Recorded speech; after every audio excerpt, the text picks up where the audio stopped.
Welcome. Coffee and sports. It's the morning show with Chris and Mo. I am Chris. That right there is Mo. Mo, how are you this morning, sir? Doing well, Chris. Doing well, everybody out there in the chat. Just ready to talk some sports. I am ready to talk some sports as well. Mo, the football season is coming. Can you feel it, sir? How excited are you? I mean, this is the best time of the year. You got college football, NFL starting up. This is the best time. It only gets a little bit better when you have that trifecta. You throw in the NBA season will start in a couple of months, and then it gets bananas. Don't forget postseason baseball, which is the best. Look, I am a casual baseball fan, but when it comes to postseason baseball, I'm all in. I'm all in. Mo, postseason baseball is wild because I watch. I'm a Yankee fan, so I will. I don't watch the Yankees now because they absolutely suck. But during the regular season, I'm the guy that as I'm working, as I'm doing stuff, I'll have the Yankee game on the background. I'll pay attention somewhat. I'll follow the scores. I don't sit there and dedicate 3 hours, every night to the Yankee game, but I'm there. I'm loosely there. Postseason baseball comes around and you're literally at every pitch you are hanging on. It's amazing how baseball does it, because the average fan will tell you baseball is boring. I can't dedicate 3 hours, 4 or 5, 6 days a week to watch a baseball game. I can dedicate every other night during the playoffs to watch every single pitch of playoff baseball. It's so intense. It's so insanely intense. I wish baseball could find a way to bottle up some of that to make the regular season a little more of whatever that is, whatever right. They do. I wish we could have a little more of that during the regular season. Whatever it is, Chris, postseason baseball has it times 10. Correct, 100%. All right, Mo. We got a lot to talk about today. We got some great guests coming on the show today. But before we do any of that, and it's pretty much a football show today. So if you're tuning in to the morning show this morning, I hope you're ready to talk some NFL stuff, because we're going in a million different directions, but it's mostly NFL related. So hopefully you're buckled up for the NFL conversation. And Mo, I want to start with this, and there's a couple different ways we can go here. So I'm really excited to kind of get your take on it. Kelly Stafford, who is the wife of Rams quarterback Matthew Stafford. She has a podcast. Great for her. We have a thing. She has a thing. Everyone's got a thing. On her thing, she talked about very candidly about how Matthew Stafford is having difficulty connecting with the younger players on his team.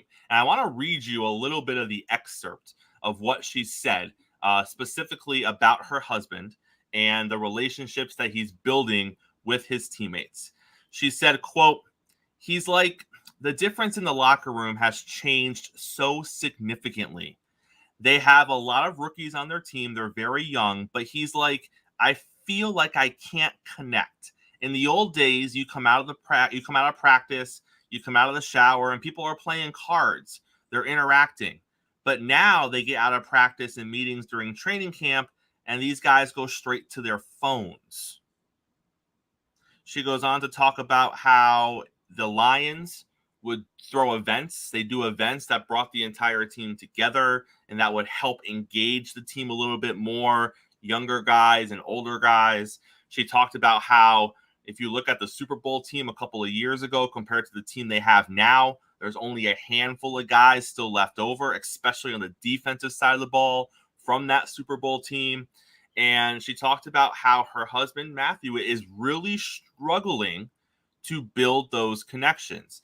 So, Mo, we're eventually going to transition to Aaron Rodgers here, because why not? But let's just focus on Stafford for a minute, because we do hear this narrative a lot with Aaron Rodgers, but we don't hear it anywhere else. Right. And you look at it and you have to say to yourself, well, Aaron ain't the only old quarterback in the NFL, right? Like, other guys having this issue. And now Kelly comes out and she talks about Matthew. So, Mo, was there more to this? Like, is there, in your opinion, this huge disconnect in the locker room today when it comes to Matthew's 35 years old? So a guy in his mid-30s with the younger crowd who is 21, 22, 23, which the Rams have a lot of those players.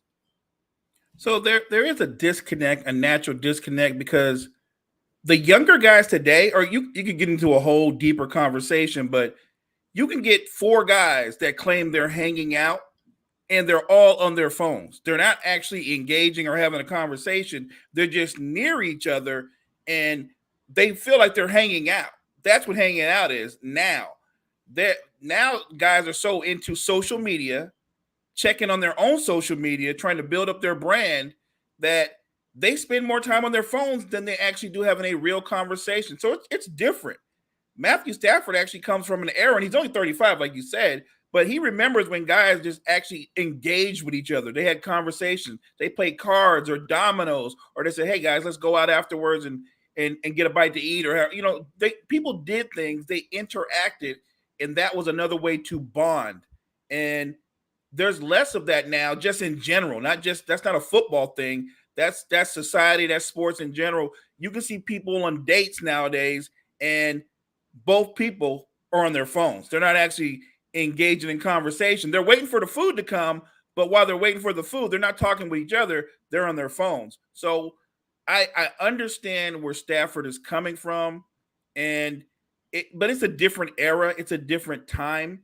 I don't know if all veteran quarterbacks are struggling with this, because some guys just adjust and they just realize like it's not going to be like it's been. But if these guys are professionals, if they put in the work and do their jobs, we don't have to be best friends. We don't have to have any kind of real connection. We can just be teammates. Maybe Matthew Stafford is one of those guys that needs a little bit of more interpersonal connection with his teammates. Maybe that gets the best out of him. Maybe he thinks it gets the best out of them. So I do understand his frustration. And Mo, she even goes on to say that, they were going to have a team dinner at their house, but they had some issues, so they couldn't do that. And she talks about how now with this group of young players, you throw out the idea of a team dinner and most of them just want to go to the club. And then she also talks about how, Matthew, he did this thing where he had one of the stat guys or, one of the lackeys on the team that they made him a book. And the book essentially it's like a yearbook, had all the pictures of everybody on the team with their names, because he wanted to learn their names. So as he's going through the facility and he's going through practice and whatnot, he can look at them, know their name, address them by their name, and, conversation starters, Mo. Like, how was your weekend? How was the family? Stuff like that. And she was saying, as he was doing that, they're addressing him as sir. I'm good, sir. How are you today, sir? And Matthew's kind of like, I'm the same as you. We're both starters on this team, Mo. Right. Is it something where it hurts the team? Do you think that, and I again, the Aaron thing I think is a little different, because I think Aaron's a little prickly, and it's kind of a different vibe with him. It looks like Stafford's making a real attempt to just be likable and to just kind of find a way to relate them, because he wants to be able to have general conversation with all the dudes on his team, and it doesn't seem to be going well. Is it one of those things where the young guys are just like, you're the leader, we know that, that's why we call you sir, right? We're gonna follow your lead, and we don't gotta be friends, like we don't gotta hang out, we don't gotta go to the club together, but we still you're that dude, like you're the old dude who we like is that okay? Or is it one of those things where it hurts the team? I think it's okay. Look, the younger guys are probably going like, yo, Matthew, don't be so thirsty. You know what I mean? Like you're the leader, you're the guy, and we don't have to hang out. We don't have to hang out. If you do your job and you lead and we all do our jobs and we're professionals, look, when you get done and you come out the shower, you might want to talk with somebody for a minute. When I get done, I'm about to go to the club, or I'm about to go somewhere and play some Madden with my friends, right? It's just a different time, and there is a gap. So I understand. And maybe what Stafford needs to do is maybe focus less on the younger guys, trying to bond with them, and bond with some more veterans, just be drawn in by more veterans, guys that can relate to him, guys who have families, guys who have kids. These guys coming out now, they're 22, 23 years old. Most of them are single, most of them.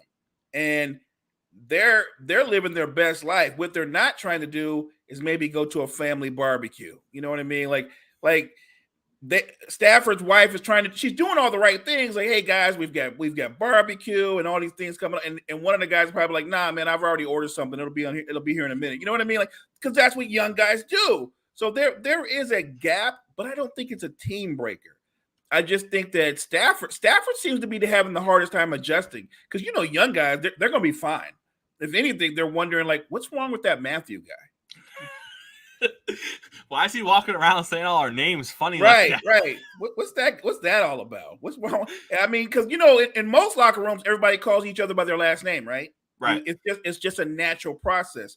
And Stafford's going around calling guys by their whole names. Like, what's that all about? You have to wonder. You almost look at it like, is it like an office vibe where like Matthew's trying to get everyone to hang out with him, and the young guys are just like, oh, Matt's trying to get us to come over to the house again to play dominoes after practice. I actually think you hit it. I think it is exactly that. It's an office vibe. It's the office.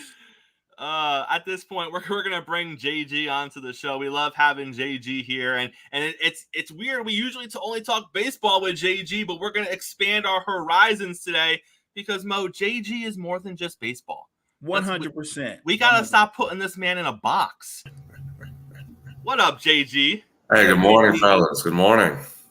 JG, I do want to get your take on that, though. The dynamic between older guys and younger guys. You've had a little experience in the professional ranks. What does that look like from your experience? Is Matthew trying too hard?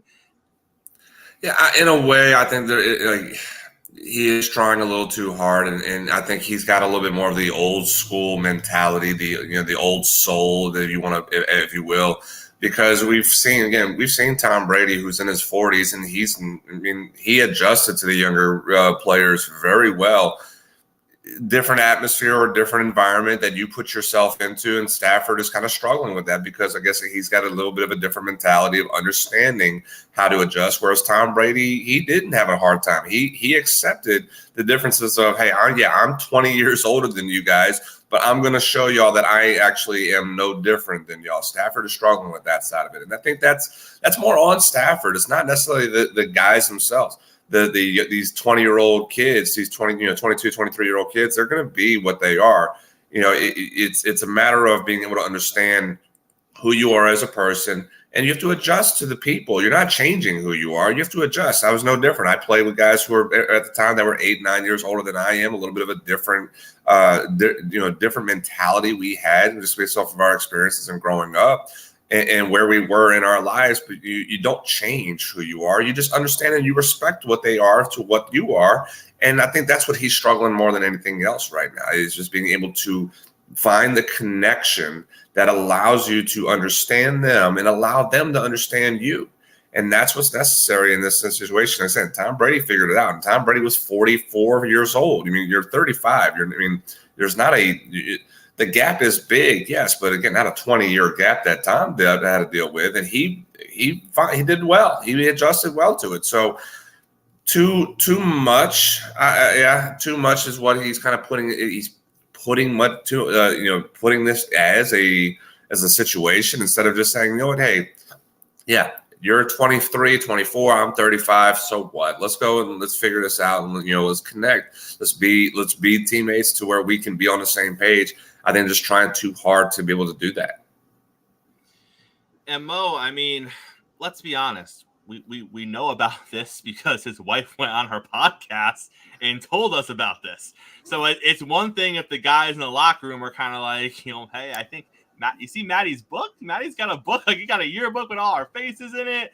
Like it's one thing if like the young guys in the team are kind of razzing the old guy on their team, and we would never know about that stuff, Mo. Is it out of pocket a little bit for his wife to go on her podcast and now put it into the NFL stratosphere that Matt is struggling connecting with the young guys? Because like Jonathan said, it kind of looks like it's just a Stafford issue and not really a team dynamic issue. So is that something maybe wife should have kept in the back pocket and not put out to the world, Mo? Yeah, I think she overshared.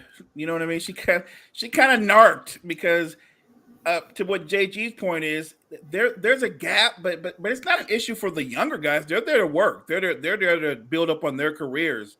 They're starting their careers out, so they're hungry. It's interesting that she would share as much as she shared, because I don't know if she's helping the situation or making him become like the joke. Like when he walks by, they're like giggling or whatever. Like, did you see the yearbook? You know what I'm saying? Like, it's a lot. I think she wants to help, which I totally get that. And she's trying to be there for Stafford.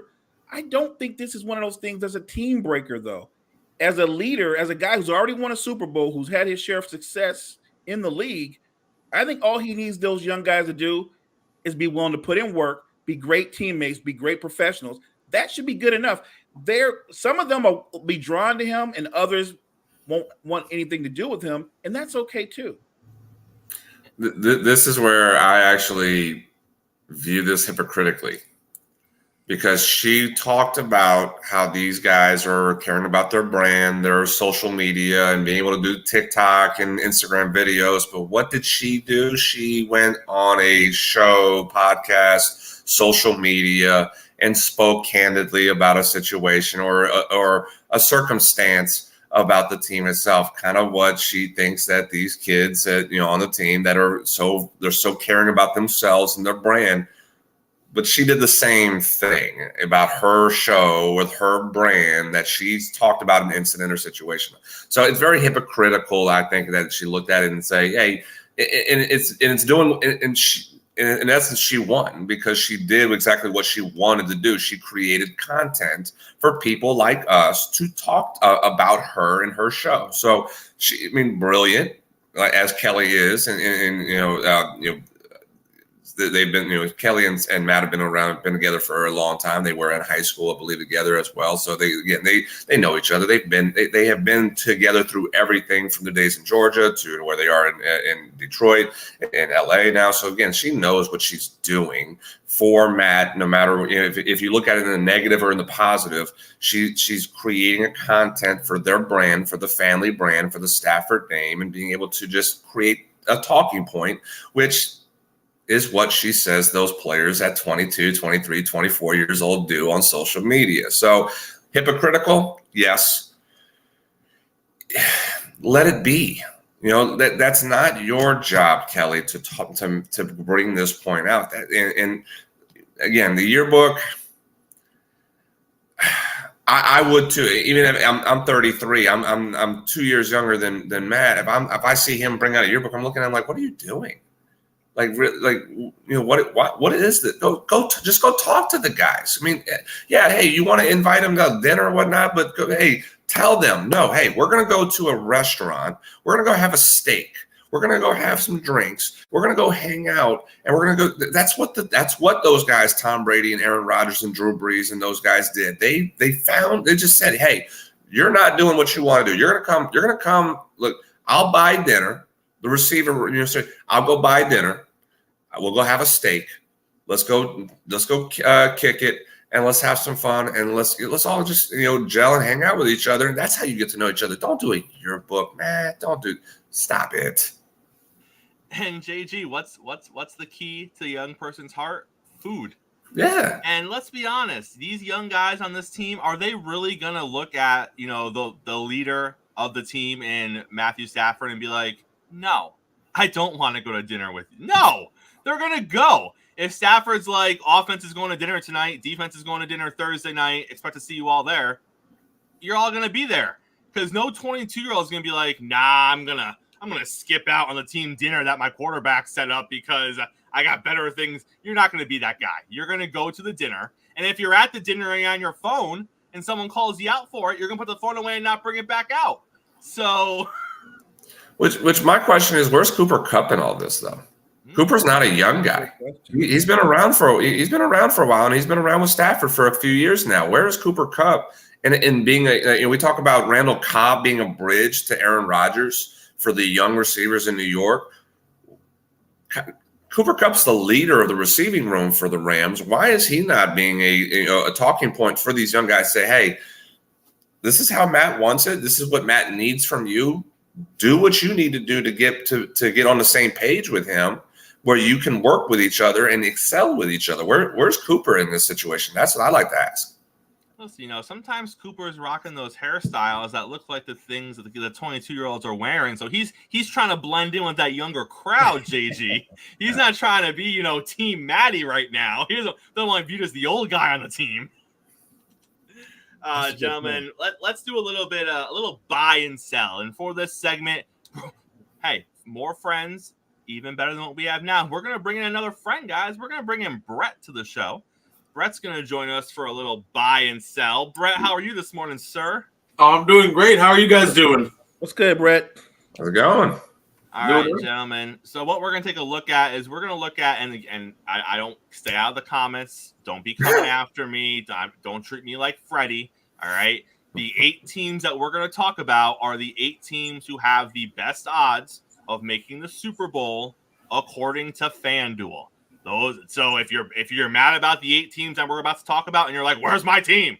I didn't pick them. FanDuel picked them. It's the 8 teams according to FanDuel. So if you're mad because your team is not included because you think you have a Super Bowl contender on your hands, go leave comments with FanDuel. Don't leave them here. We're going to start off with the Kansas City Chiefs. Buy or sell that the Chiefs' biggest issue this year is going to be who is going to catch the ball besides Travis Kelce. Now, I know that defense is also a concern, but are we buying or selling that having Kelce as the only legitimate option on the team, JG, we're going to start with you. Is that finally going to hurt the Chiefs this year? Or is it going to be like last year and they're going to come through on the other side?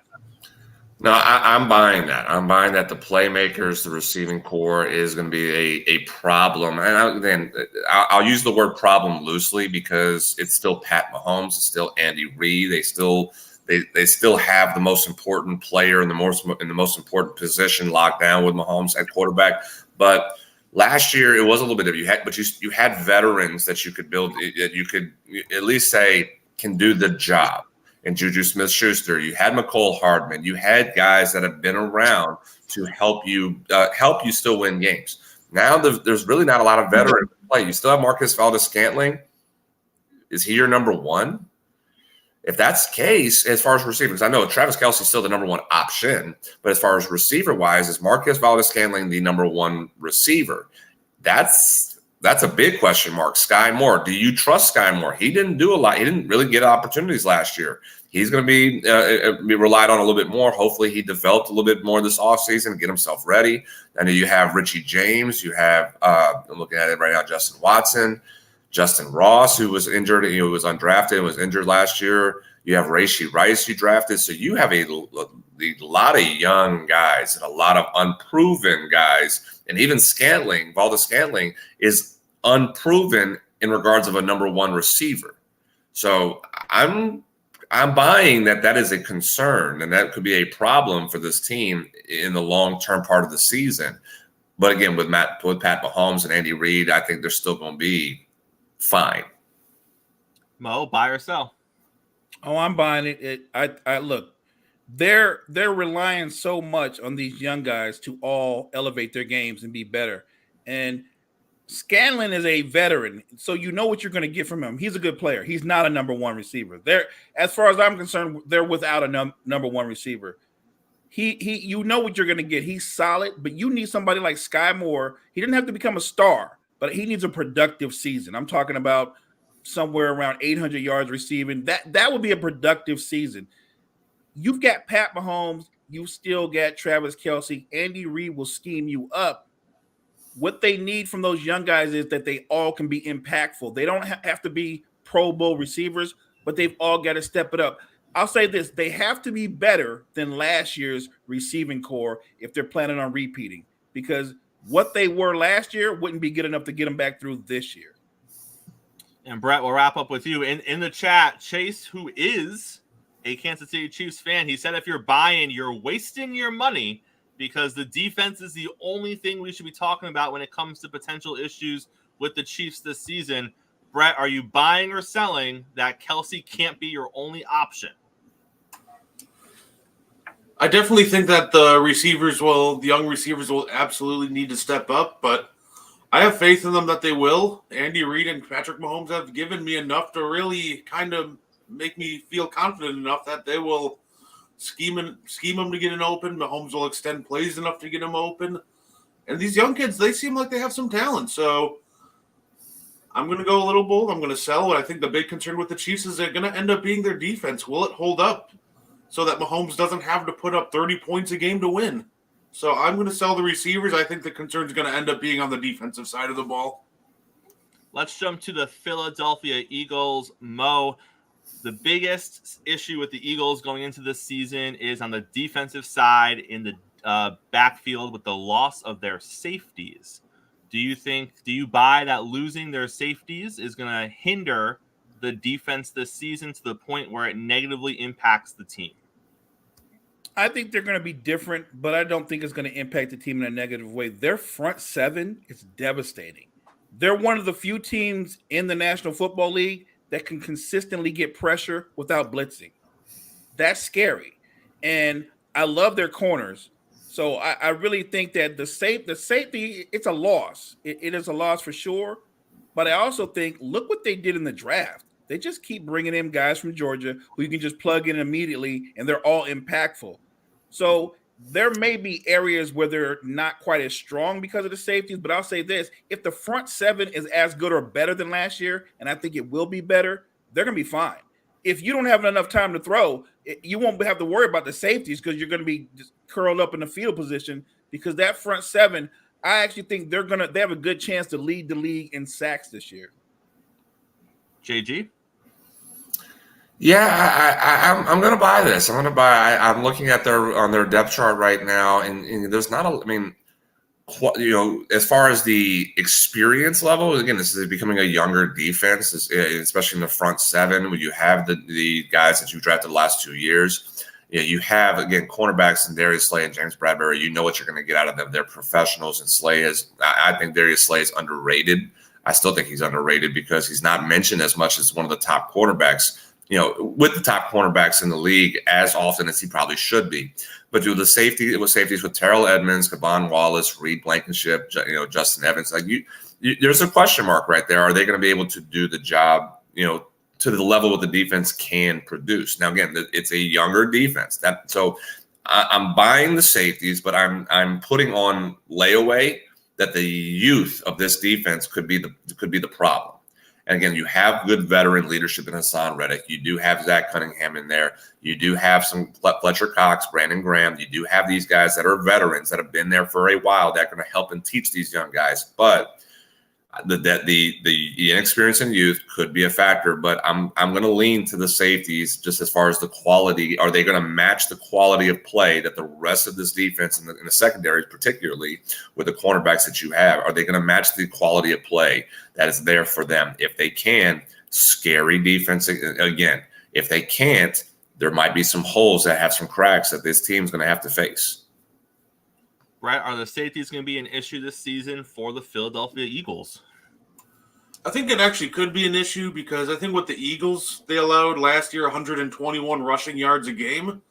And if they regress in that department and they allow even more, then you start opening up play action deep shots, which will really test the safety. So I think that there's multiple factors to this one. But I do think that at the end, I think the safeties – they will get tested, so I think this could be an issue, and it's not looking so good right now. Let's jump over to the Buffalo Bills. A little bit of a layered question here because, on the surface, this is a good thing for one player, but it could be a bad thing for the team, Mo. Is it going to hurt Buffalo, buy or sell, not having a solid second option behind Stephon Diggs is going to hurt the offense this year? And I say it's double-edged because if you're Stephon Diggs, you're okay with it. Stephon says, throw me all the balls. We don't need option 2. You can run it when I get tired. But, Mo, we've seen this team go from Super Bowl favorites to now we think they're going to win their division, but the division's gotten better, to Ken Allen consistently beat guys like Mahomes and Burrow when it matters, to now, who is he throwing the ball to besides Stephon Diggs on a consistent basis? Buy or sell that being an issue? I think it is an issue. And like you said, it's not an issue for Diggs because if he's going to actually get more balls thrown his way, Diggs is looking at 100-plus receiving catches, not to mention maybe 1,700 receiving yards. So numbers-wise, Diggs is going to love this season if it's all about him. But if you're trying to win the Super Bowl and you look at Buffalo's shortcomings in the past, and we all acknowledge Josh Allen is a stud, but to me, the best version of the Bills is a balanced offense, and they haven't had a balanced offense. That means finding other targets on the outside and turning to that run game, establishing a run game. I'm not saying that Allen isn't the key. He's absolutely the key to everything they do, but I think less of Allen and more balance would make them a better team. Right now, everything's on his shoulders. And if everything's going to be on his shoulders, and he's only going to look at Diggs, right? He's going to lock in on Diggs and force feed Diggs the ball. That's not a path to the Super Bowl. That's not a path past Patrick Mahomes or Joe Burrow. It's just not. They have to be more balanced. If Diggs has a huge season, I would argue that it might be bad for Buffalo. If they're going to be balanced, they're going to be a Super Bowl contender. But I think it is it. I buy that it's a problem if he's going to lock in on Stephon Diggs. Now, JG, Buffalo fans are hyping up that tight end they drafted. They're saying that tight end could be the number 2 target. I don't think anyone's saying, there's another wide receiver on the team that could potentially be a number 2. But if that tight end emerges as, and again, rookie tight ends, some make an impact, most don't make an impact year 1. But if he emerges into something year 1, is that enough? Or do they need a legitimate number 2 receiver? No, they need a legitimate number 2 receiver, because unless your tight end is Travis Kelce, being that's the only one that you can look at and say is a quality number 1 option, and you can still have your offense click. Dawson Knox and Dalton Kincaid are not Travis Kelce, so we can't really put them at that level. If anything, I'm looking at their depth chart right now with Stephon Diggs being the number 1, Gabe Davis being number 2, and Davis has been up and down since he's had that really big playoff game. That I think it was 3 or 4 touchdowns he had, and since then it's been inconsistency. And last season particularly, that you're wanting a little bit more out of your number 2 to help Stephon. I'm looking at this and I'm kind of making a comparison of what the Green Bay Packers have dealt with the receiving core during Aaron Rodgers the last couple of years. You had the number 1 option, Stephon Diggs, Devontae Adams. You had a solid number 2 in Allen Lazard, Gabe Davis, and then you had a bunch of bodies that are right behind them. And with Bills, Trent Sherfield, Justin Shorter, Marcel Aitman. Those are your 3, 4, 5 receivers. They're not. That's not going to be enough for you. You need someone with a little bit more depth. You need a little bit more quality. It reminds me again, like I said, the Green Bay Packers receiving core for so long that it's just been like, who are these guys? And that's not going to be enough. So I'm spending a lot of money right now, and I know inflation is really bad right now. I'm not happy about this, but I'm buying that this could be a problem for the Buffalo Bills, that you don't have the quality receivers to help Stephon Diggs and help Josh Allen particularly to be able to move and be consistent. Because again, at some point, if they know you're going to Diggs 6, 7, 8 times a game, okay, great. I'm going to double team him. I'm going to put a safety over the top on him. I'm going to say, all right, Davis, you beat me. Sherfield, you beat me. And we'll have our linebacker going over one-on-one with Knox and Kincaid. And if they can't beat you by that point, then you're going to win the game, because all you're doing is taking away Diggs to a group of receivers that cannot beat you. And if that's the case, Buffalo's in trouble, because there's some good defenses in that division that's going to really figure it out right now. Brett, Buffalo fan really needs you here, Brett. They need you to say it's going to be okay. Is it going to be okay? Listen, I'm the wrong guy to ask for that. I'll be real. Because the way that the Bills are going to end up running their offense at this point with no run game, no second option, they're looking to get blown out on a wild card weekend. Listen, you have Stephon Diggs, who's happy as crap because he's going to get 190 targets this year. He probably wants them to trade Gabe Davis and Kincaid too, just so he can get even more targets. But that's just going to be detrimental to the Bills. Their offense is going to be painfully one-dimensional. You're going to put Josh Allen in a position to get hurt, and I know we can talk about how phenomenal he is, except he's going to be their only option in the run game, and we saw how that worked out with another big-bodied quarterback in Cam Newton. When he was their number 1 option in the run game, he ended up suffering a shoulder injury. He's never the same again. I don't want to see the same thing happen to Josh Allen, but they're going to keep putting him in a terrible position where he has to run 12 times a game because they have no run game. And their only receiving option now is Stephon Diggs. Yeah, no, I'm not buying Buffalo. I think their receiving and their offense in general is just going to be a massive issue, and it's going to kill them come playoff time. So we've done nothing for the morale of Buffalo fans this morning, and I am 100% okay with that, gentlemen. Mo, buy or sell, and we've talked about this before, so we'll make this part a little shorter. Is Brock Purdy the only question mark the Niners have this season? So I would say the offensive line is a question mark too. It's not as good as it was last year. They lost 2 starters. So there is a concern with that because the way that Kyle Shanahan runs his offense, it really is run first. He does some amazing things to scheme up and create mismatches in the pass game, but it's predicated off the run game first. That said, yes, Purdy is the question mark. With that line, we don't know what we don't know. All we know from him is he had an amazing run, and I enjoyed it. I was there for the ride. But if you're asking me, just off of that, did I turn around and go, we got a franchise quarterback. We're good. We're good. We had nothing to worry about. I have no idea. I don't think he's a franchise quarterback. So I'm sure Niner fans are screaming right now. I think he's a capable game manager who can make timely passes. He doesn't push the ball down the field because he didn't have the strongest of arms before the injury. So I think he's capable of game managing if the run game sets him up to do that. We have to win first and second down for Brock Purdy to be the best version of Brock Purdy. But if we come up against a stout defense and we're constantly in third and long and we're relying on Brock Purdy to throw us into a victory, we're going to be in bad shape. So he's absolutely the biggest question mark. JG, or we'll call you Big Spender, buying or selling Brock Purdy being the only real question mark with the Niners going into the season? I'm going to get some money back, actually. I'm selling that Purdy's the only question mark. He is as Mo said, he is a question mark, and he's probably the biggest question mark on this team. Is he going to be able to duplicate what he did last year? And is that arm actually going to be healthy enough to sustain through a 17-game season? But I'm going to go a little bit different direction than what Mo said as far as for the offensive line. I'm going to go with the health of the running backs.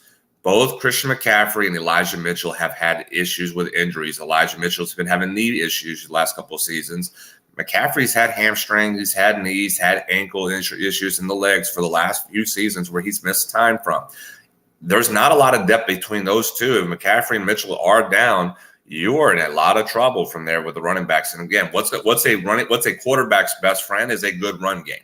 And that's something that is predicated to the offense of Kyle Shanahan, that you're not asking your quarterback to go and be a winner, go win the game for you. You're asking him to be a manager, a game manager, hand the ball off, screen passes, dump it off 5 yards, dump it off 10 yards, let your playmakers be able to get the ball in space and be able to move the ball from there. But the running game is going to be very important for Brock Purdy. If the health of Christian McCaffrey and Elijah Mitchell are compromised at any point during the season and they miss some time, this offense may not be as good as we think, and we've seen it to be in the past, and it may be pretty pedestrian that they're going to be in trouble offensively in that case. So I'm putting it as no. I'm selling that Brock Purdy is the only question mark.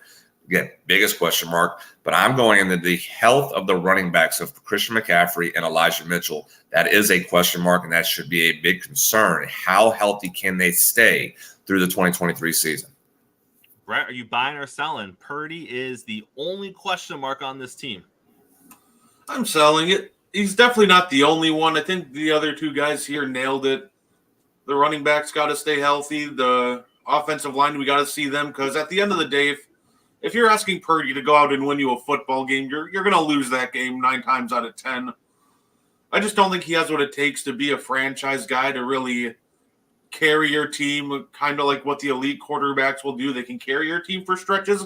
I don't think Purdy's that guy. If you're not winning on first and second down and making the game easy for him, I don't think it'll work out very well. I do think he's the biggest question mark. He's not the only one, though. Gentlemen, we are destroying fan bases this morning. We destroyed the Bills fan base. We have destroyed the Niners fan base. Let's see what we do with the Bengals. Mo, buy or sell the inexperience and youth of the Bengals secondary is going to cause them to take a step back this season?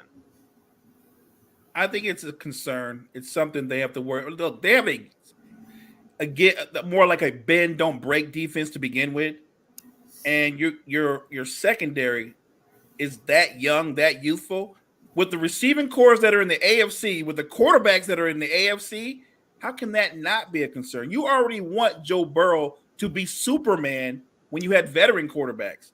Now you're asking him to be Superman with cornerbacks that are probably going to give up a lot more plays, a lot more big plays. So I think it's a concern. But you know what? The way people feel about Patrick Mahomes, I feel about Joe Burrow. So it is a concern. But in the big picture, do I think it's going to deter them from being one of the best teams in the AFC, be in the AFC Championship game? I don't. I ride with Joe Cool. I think that secondary can grow over the course of the season. And look, maybe their best friend is Joe Burrow in that offense. Maybe their best friend is the impact that Joe Burrow can do when he can throw up 28 points early and make the teams have to throw the ball, but in a different way, right? You're attacking in a different way when you're coming from behind. So maybe Joe Burrow is that young secondary's best friend. JG, are you buying that Joe Cool is going to overcome the secondary issues? I'm kind of just hearing what Mo said as far as for the receiving cores of the AFC, and I know we just got done talking about the Chiefs, we just got done talking about the Bills, and we said that those are question marks. The receiving core itself for those two teams are question marks for them. I'm trying to think of the Baltimore Ravens, if they had great receivers in there. Not really. I mean, I know they have Odell Beckham, but I mean, is there anybody really you're afraid of in Baltimore? That's the problem. Sorry? That kid they just drafted, that kid's going to be a problem. Flowers, possibly. He's a rookie, though. He's a rookie still. So, I mean, there's going to be some growing pains for that. Cleveland receivers, I know Amari Cooper's there, but I'm not really afraid of anybody else on that team. I know Donovan Peoples-Jones is pretty decent. New York Jets probably have the best receiving core. I'm trying to Miami obviously as well. But those are the two that I'm thinking of in the AFC that you're looking at and trying to say who am I afraid of? My secondary is pretty young, which Cincinnati has a young cornerbacks, young secondary, but you do have some veterans mixed in still with them. I'm not necessarily concerned. Am I concerned about the quarterbacks? Yes, I am concerned about the quarterbacks taking advantage of my young secondary, but I am not afraid of the receiving core other than Miami and other than the Jets. I think those are the only ones that I'm actually going to be saying that I'm afraid of, because again, I'm trying to wrap my head a little bit on the other receiving cores in the AFC, and they're not spectacular other than those two teams. So I think this is not going to be a problem for Cincinnati. And again, Joe Burrow is still the guy, and I wear my purple and gold today. So I got to defend my boy, but I don't think this is going to be a concern. I'm selling that the secondary's youth will be a hindrance to the Cincinnati Bengals, because, as I said, there's not besides Dolphins and Jets, there's not a receiving core that I'm afraid of in the AFC that they're going to take advantage of my youth. The quarterbacks, yes, quarterbacks scare me. They'll manipulate, but again, if I go matchup to matchup, as a depth, I'm not really concerned about it. So I'm selling that. I'm selling the concern of the youth of the Cincinnati Bengals secondary. I would just want to add, the problem with that is also remember the Cincinnati, where they rank in terms of getting pressure on the quarterback. You can have great cornerbacks, but if your front 4 or 7 doesn't get any pressure, the best cornerback's getting cooked. You got rookies back there. You can say, I'm not afraid of the receiving cores, but you have to be afraid of them, because if they have a great quarterback, they make those receivers better than what they normally would be. If there's no pressure and the quarterback can actually sit back, your corners are getting cooked. Great corners are getting cooked, but rookie corners, they're getting destroyed. So I would just say that I understand you're not being worried, but if their front 4 isn't great, they're going to get eaten alive. Well, you have Trey Hendrickson, who's been very consistent in pressuring quarterbacks since he's been in Cincinnati, and he had the good season in New Orleans as well. And again, that's one of the big mistakes that my Saints have made, is letting Hendrickson go. But Sam Hubbard he's been consistent. He's not a double-digit sack guy, but he's a guy who's going to be. I think they'll put some pressure. They're going to put some pressure on it. Again, are they going to be one of the top pressure teams? No, that's not who they've been. But are they going to do work, which they have done the last couple of seasons? Yes, I think I'm not going. again, not to just be nonchalant about it, but I'm not as concerned with the front four, with the front seven. Again, Logan Wilson still running rampant in the linebacker core. I'm not necessarily worried about what the defense can't do. I know what they can do. They're going to be able to at least keep the team in games. That's what you need to do. You don't need your defense to win you games. Just don't lose you games. Keep the team within range for Joe to win the game for you. If they do that, and we're talking about Cincinnati being a top 2 team in the AFC, and we're going to see a rematch of Burrow and Mahomes in the AFC Championship game. Brett, let's go to a quarterback of your past. Let's go to Mr. Aaron Rodgers. Are you going to buy or sell that the biggest issue with the New York Jets this season are their offensive tackles? Yeah, I think that with the Jets, the biggest issue that's going to make or break them is going to be the offensive line. However, I think Aaron Rodgers can overcome that. I think you're looking at a guy who he's very good at sensing pressure, getting the ball out quick. Is it going to be the most explosive offense you've ever seen? I don't think so. I think the pressure is going to get there too quick. But if there's somebody who can negate a lot of excess amount of pressure, it's Rodgers. We've seen it before. Not necessarily when he didn't have good lines, because in Green Bay he normally had good lines. But in like 2015 when Jordy Nelson was out and we had Jeff Janis and a bunch of just guys running routes at that point, and Rodgers just we had to kind of keep switching up the offense, and we didn't have a run game. It was just a lot of quick hitting stuff. So I think it'll be the biggest issue, but I think Rodgers can overcome it. Well, it seems to be, it doesn't seem to be. He really has never had a bad O-line in his career. He's had a couple of, average ones in Green Bay, but for the most part, the Packers do what they do. They produce quality offensive lines. And since he's become a New York Jet, this has been the biggest storyline aside from his quirks and his personality. But can the O-line protect him, Mo? Are you buying or selling the woes of this offensive line? It could be a struggle. It's definitely the biggest concern if you're a Jets fan. Obviously, that and keeping Aaron Rodgers healthy throughout the season. But I think that Aaron Rodgers is also one of those quarterbacks, like a Tom Brady, that recognizes he can see a coverage, he can see a safety walk down, he can change the play call, and he can make quick reads. So I think that he can go 1, 2, 3 and go with his quick reads. They might not be as explosive, like Brett said, but he can move the ball down the field 6 yards, 7 yards. If he has to dink and dunk, the dink and dunk we laugh at, but when a quarterback's really good at it, it wears your defense down. It wears your defense down. So I say this. The Jets' peak is going to be the playoffs. But if they're going to have a downfall, if they're going to be a middle-of-the-road team, it will be because of that offensive line. I've got concerns about the line protecting Rodgers, but I've also got concerns about the line in regards to the run game with Breece Hall and Cooks. I don't know how well they're going to play on that side of the ball. That really is the key. We always talk about games are won and lost at the line of scrimmage. If the Jets' offensive line is solid, they're going to be a scary team, period.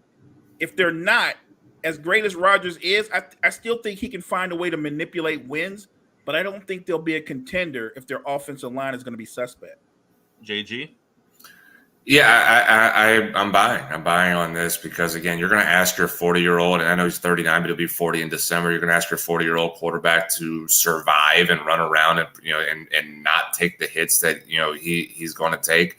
If this offensive line is built like butter, that's going to be very difficult. That's going to be very difficult to ask for Rodgers. And again, I know he's been protected by a great offensive line throughout his career in Green Bay.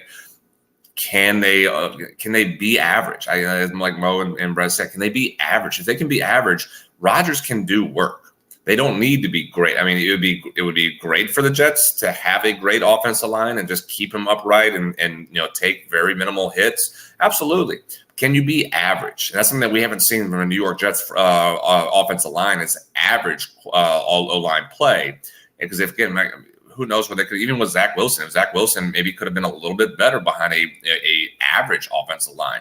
I'm not putting, before anybody in the comments or anything say that I'm praising Zach Wilson or putting him on a pedestal or thinking he's, making or comparing Zach Wilson to be like Danny Dimes, I guess like Freddie did or whatnot. That's not what I'm doing. But he could have been a little bit better if he had a average O-line play. If Rodgers can make things a little bit better for the offensive line, he's a little bit more, obviously more seasoned, more experienced. He sees the game differently. He can put these guys in and shift them in positions a little bit more that can get them success.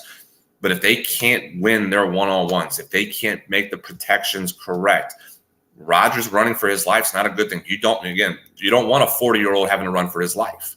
And so if that's the case, this is going to be a very long season for the Jets. If they can be average, Rodgers can make his magic work and be able to get the ball out to these playmakers he has. But right now what we've seen from this group, that's a big if. So I'm buying that the offensive line, their play is a huge question mark. It's a huge factor of what the success rate for the Jets is going to be. Is that front five in the offensive line? And JG, we're going to stay here with you for the last team. We're going to talk about the Baltimore Ravens. Usually, if you got a good secondary, it helps when you don't have a pass rush. If you got a good pass rush, it helps if you have question marks in your secondary. What if you got question marks in both, JG? What if you're looking at your cornerback room and you're like, Humphreys is coming back from an injury. There's a lot of other names out there that we don't really feel great about. And you're looking at your pass rush and you're like, I don't know. That seems to be the issue with Baltimore right now. There's questions with the pass rush. There's questions with the cornerbacks. Are you buying or selling that not having one of those solidified could snowball the defense this season? Yeah, I'm buying that. And that's something that we've not really had talks about with the Ravens and their history. And talking about 20 plus years, we've always said that the bread and butter of the Baltimore Ravens is just solid defense. And we've not really seen a lot of that out of them consistently. In recent memory, there's been some question marks throughout this team. And I think there's going to be a little bit more. Is the quality of players they have in the secondary, are they going to be able to do the job? I know they have Marcus Williams. Marcus Williams had a pretty good season last year. You have your first-round pick in Kyle Hamilton, who's had up and downs last year. But Marlon Humphrey being, again, coming back, he's a little older. He's kind of getting things a little bit, he's still a really good cornerback, but can he continue his play? I don't think there's anybody in the front side of this defense, the front four, in that front that scares me. Again, you have Roquan Smith. Again, why Chicago traded him for peanuts, stupid, but that's neither here nor there. Baltimore benefited from that, but again, if you look at that front, in the front, the front three, you have. Who's going to be the one that's going to actually give you the double-digit sacks? Who's going to be the one that you're afraid of? I don't see anybody in that. And I'm speaking as far as I'm looking at the depth chart. And I'm looking at these guys. I don't even know half these guys. I've never heard of these guys before. And that's something that, the name is not always great because these guys will someone's going to have a breakout in this defense. It's just how it works. But can they be that one? Can they be the consistent play of someone who you have to game plan, offense going to have to game plan for, other than Roquan Smith, who on that line is someone that you're going to have to circle and say, we can't let him beat us.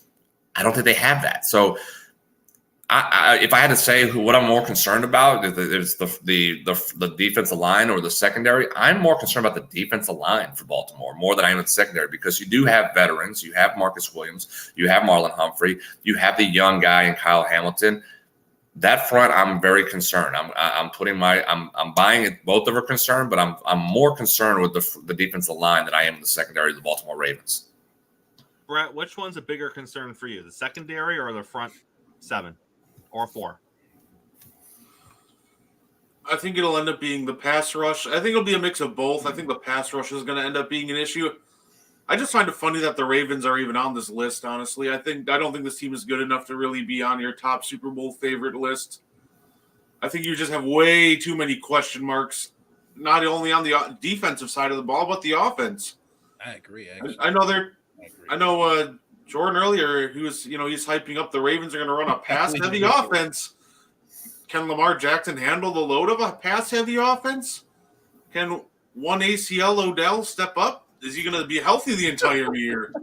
Is Zay Flowers going to emerge and J.K. Dobbins stay healthy?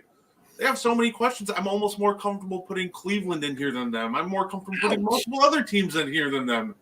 But the Ravens being in your Super Bowl favorites, I think it's just an absolute joke. I think there's way too many question marks. Do you have them even on this list? But yeah, I do think the pass rush is going to be a bigger problem. Mo, can I put you down for a 1 ACL Odell shirt? All right. I got you. I'm all in. Brett just hammered FanDuel. He just blasted FanDuel. But I agree, actually. I agree. I don't know why they're on this list. What I would say is the history of the Ravens is every time they've been great or every time they've been like a legit contender, defense has been synonymous with the Ravens, right? They've always had one of the better defenses. They're not known for an explosive offense. They're known for their defense. They built their rep around defense a lot like the Steelers did way back in the day and later on throughout that franchise history. I'm looking at the Ravens and I'm thinking for them to make the Super Bowl or even be a legit contender for the Super Bowl, they must expect the offense to put up, 28 points a night, somewhere in that range, or 28 points a game. And I don't think it's going to be that kind of offense. No, it's nothing against Lamar. I know what he is. I have him as a top 10 quarterback, but because he's an incredible playmaker, he's going to make things happen. I don't think this is going to be a dominant offense. And if they're going to go 3 and out here and there, and that defense doesn't scare you, there's nobody that has to be double teamed. That's problematic. This is going to be a Ravens defense that's probably going to give up more points than most Ravens defense ever have. And I don't know if Lamar in the new offense are going to be able to compensate for that. If Lamar Jackson is going to be who we think he is when it's all said and done, a guy that's going to rush for close to 1,000 yards, which means he's probably going to miss some games, they're not Super Bowl contenders. Gentlemen, buy and sell. I love it. Some of you spent a lot of money. Make sure you let your significant others know that you kind of stole the house. That's big money. Stole the house today. Man, oh man. At this time, we are going to bid adieu to our friend Brett. Brett, thank you so much for hopping on this morning. We appreciate you, sir. Good looking out, Brett. We will see you later on this week. All right, gentlemen. I left one team off. I know I can see it in the chat already. Yes, the Dallas Cowboys are one of the top 8 teams, according to FanDuel, that are going to make the Super Bowl this year. But I left them off for this reason. We have some other Dallas Cowboy things to talk about. The question with FanDuel was Dak's picks. I'm tired of talking about Dak's picks. We should get a shirt for that too, Mo, a Dak's picks shirt. I'm up for it. All right. But the question why I wanted to bring up with Dallas, and it's kind of about the Trey Lance thing, but I think it's bigger than that. And again, we talked earlier about Kelly Stafford, kind of, did she put her foot in her mouth? Did she overshare? Well, like the king of that is Jerry Jones, right? No Jerry problem. Jones, he just can't say the right thing and be done. He either says completely the wrong thing, or he says the right thing and then has to take it to the next level and say nonsense. He just can't get in and out. And apparently he never has someone around him that's like, Jerry, come on, we got to go. He has no handlers to kind of keep him in line. He was talking about Trey Lance, and he started off great, guys. He was basically saying that in his mind, Dallas is never going to be in a position to draft a top quarterback, which I kind of agree with him. If Dak Prescott is your quarterback, unless he gets hurt and misses a good chunk of time, you're not going to be picking in the top 5 of the NFL draft. Right. I get why he said that.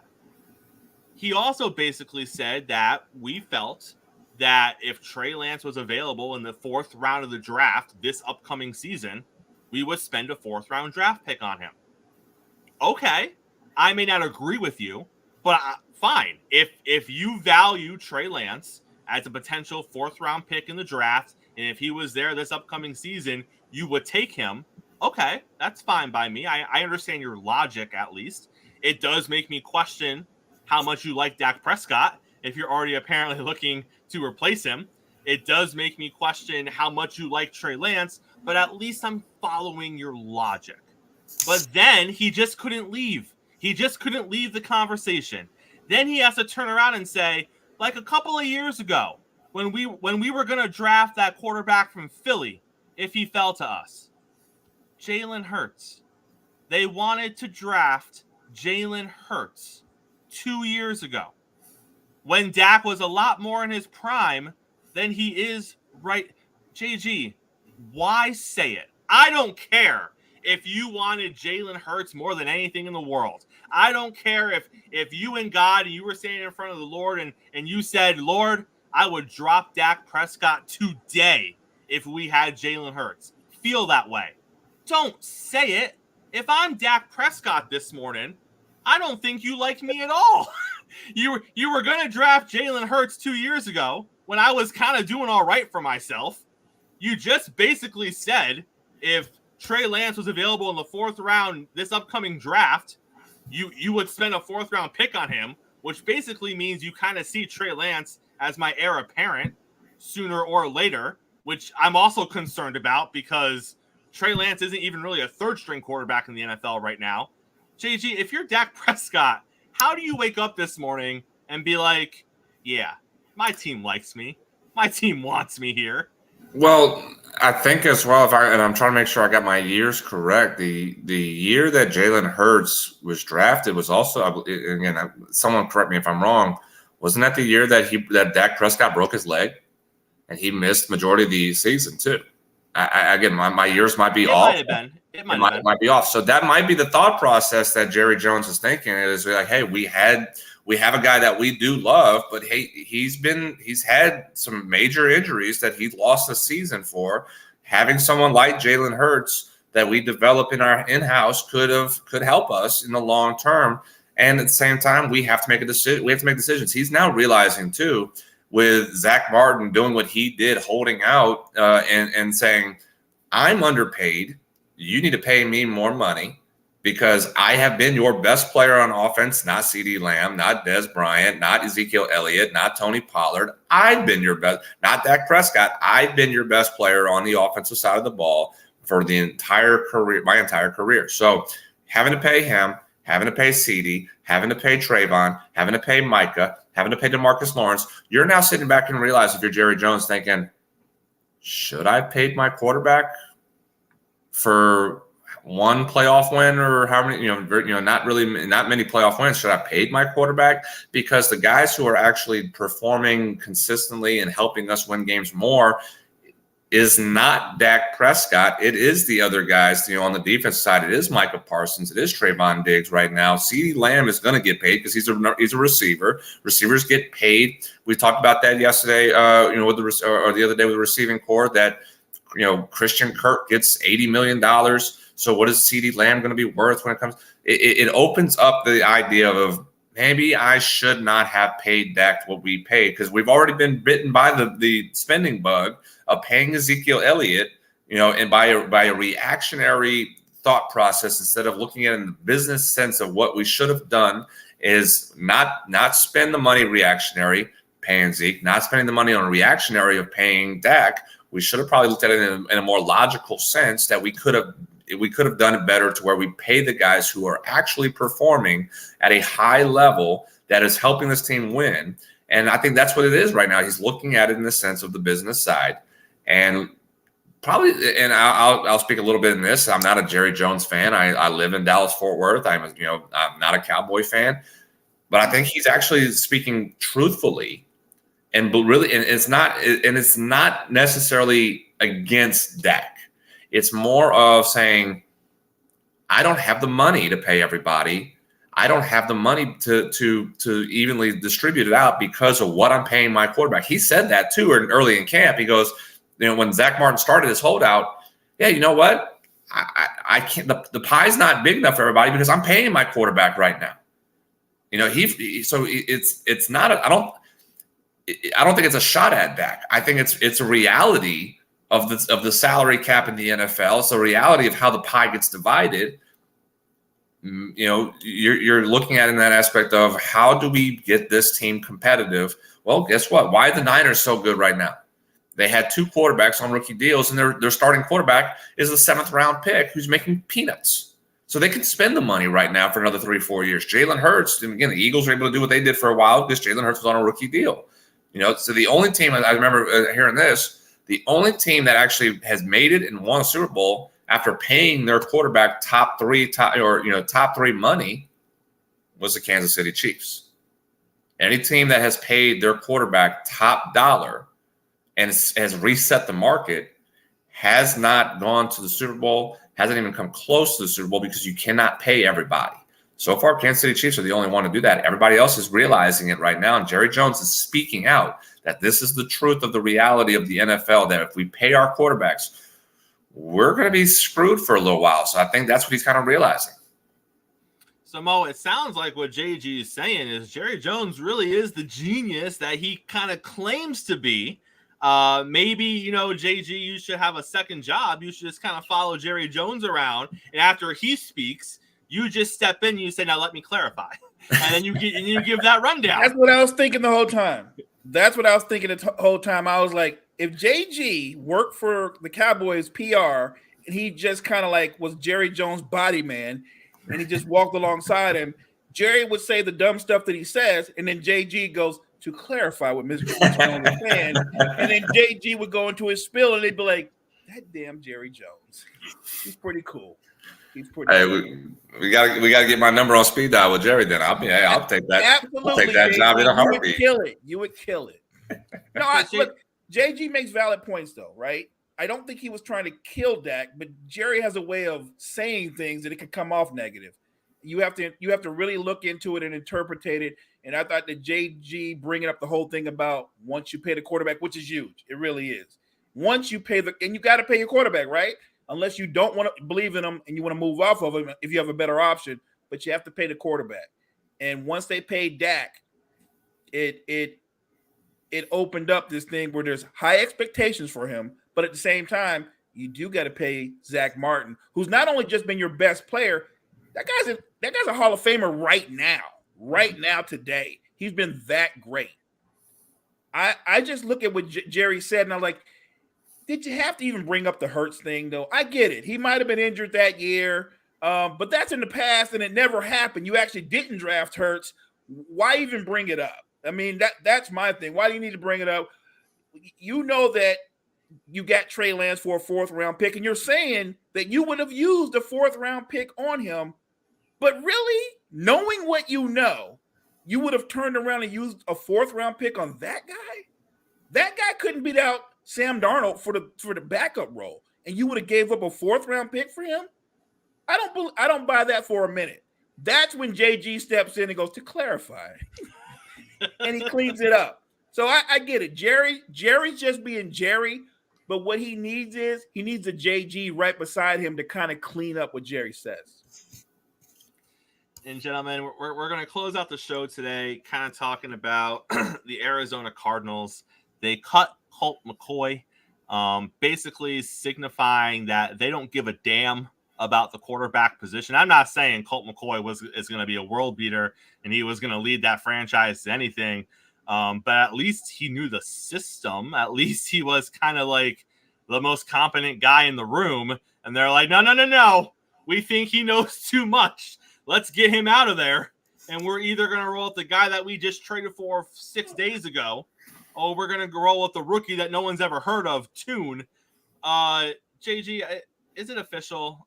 Are they just going to trot out, someone and throw not even a positive spin, but just like a lukewarm spin on it? And are they looking for Caleb Williams? Because at this point, I'm kind of like, are they even trying to hide it? At least If you start Colt McCoy, it's like, all right, he was the best choice in the room. You're not going to win a lot of games, but he gives you the best chance to win. And they're like, we're going to get rid of him. There's too many wins in his pocket. He might get us 3. We want to be in the 1 range. Like, what's going on? I'll go a step further. I'm gonna actually put the Arizona Cardinals as probably one of the most dysfunctional NFL franchises right now because of the issues they've continued to have with Kyler Murray. They've dealt with Cliff Kingsbury. I'm going to go a step further on this. Yes, they are tanking this season, not just for Caleb Williams. They're going to tank for Lincoln Riley too. Oh. They're going to try to get. I have a feeling, and there's some people I've talked to that have a thought process that Lincoln Riley may not be at USC much longer. He's really kind of treading on the NFL waters, much like Jim Harbaugh is. We hear about Jim Harbaugh. Lincoln Riley could be a coach in the NFL in 2024, and if that's the case, You want your quarterback. It's the same thing that you did with Cliff. They did the same thing with Cliff Kingsbury. Cliff Kingsbury was coaching Kyler Murray at one point. He coached Kyler Murray at one point at Texas A&M.